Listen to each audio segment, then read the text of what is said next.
Hello friends, எல்லாத்துக்கும் வணக்கங்க. இன்றைக்கி நம்ம வர்னிஸ் கிச்சனில் ஒரு சூப்பரான சுவையான இட்லி தோசைக்கு சைடிஷான தேங்காய் தண்ணி சட்னி தாங்க செய்ய போகிறோம். வாங்க எப்படி செய்யலான்னு பார்க்கலாம்.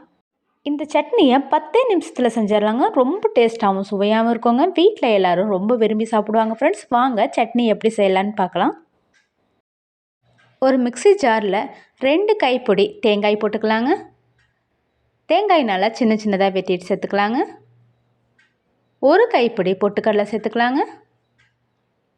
3 பச்சை மிளகாய் சேர்த்துக்கலாங்க. ஒரு சின்ன துண்டை இஞ்சி சேர்த்துக்கலாங்க. இதை தண்ணி ஊற்றாமல் இந்த மாதிரி நல்லா அரைச்சி எடுத்துகிட்டு வந்துடலாங்க. அரைச்சி எடுத்துகிட்டு வந்த மிக்ஸி ஜாரில் ஒரு கொத்து கருவேப்பிலை சேர்த்துக்கலாங்க. கொஞ்சமாக கொத்தமல்லி தழை சேர்த்துக்கலாங்க.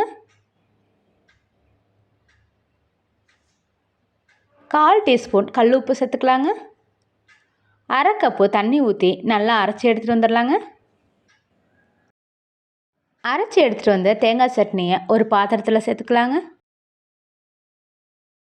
அரைச்ச மிக்ஸி ஜாரை நல்லா கழுவிட்டு தண்ணி சேர்த்துக்கலாங்க. அதை நல்லா மிக்ஸ் பண்ணிக்கலாங்க. சட்னிக்கு தாளிப்பு ஒன்று ரெடி பண்ணிக்கலாங்க. 1 டீஸ்பூன் கடலெண்ணெய் ஊற்றிக்கலாங்க. 1/4 டீஸ்பூன் கடுகு போட்டுக்கலாங்க.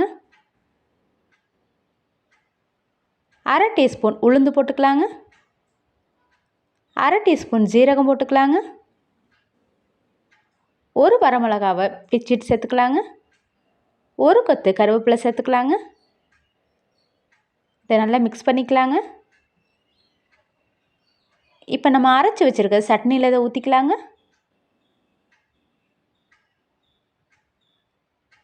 நல்லா கலந்து விட்டுறலாங்க. சட்னியை பார்க்கும் போதே பாருங்கள் எவ்வளோ சூப்பராக இருக்குன்னு. இதை இட்லி தோசைக்கு ஊற்றி சாப்பிட்டு மட்டும் பாருங்கள், ரொம்ப டேஸ்ட்டாக இருக்குங்க.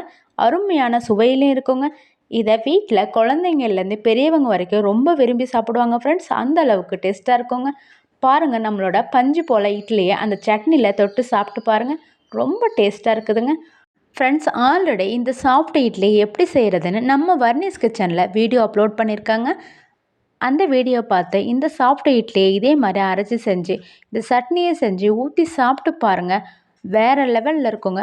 ரொம்ப டேஸ்ட்டாக இருக்குங்க. செஞ்சு பார்த்துட்டு எப்படி வந்துச்சுன்னு கமெண்ட் பாக்ஸில் சொல்லுங்கள் ஃப்ரெண்ட்ஸ், நீங்கள் இன்னும் வர்னிஸ் கிச்சனை சப்ஸ்கிரைப் பண்ணலன்னா ப்ளீஸ் சப்ஸ்கிரைப் பண்ணி வச்சுக்கோங்க ஃப்ரெண்ட்ஸ். அப்படியே பக்கத்தில் உள்ள பெல் பட்டனை கிளிக் பண்ணிக்கோங்க. அப்போ தாங்க நான் போடுற எல்லா வீடியோ உடனுக்குன்னே வருங்க. வர்னிஸ் கிச்சனை சப்ஸ்கிரைப் பண்ணுங்கள், ஷேர் பண்ணுங்கள். உங்கள் ஃப்ரெண்ட்ஸ் அண்ட் ஃபேமிலிக்கு இந்த வீடியோவை ஷேர் பண்ணுங்கள் ஃப்ரெண்ட்ஸ். நீங்கள் இந்த சட்னியை செஞ்சு பாருங்கள். செஞ்சு பார்த்துட்டு எப்படி வந்துச்சுன்னு கமெண்ட் பாக்ஸில் சொல்லுங்கள். Thank you friends. தேங்க்யூ ஃபார் வாட்சிங்.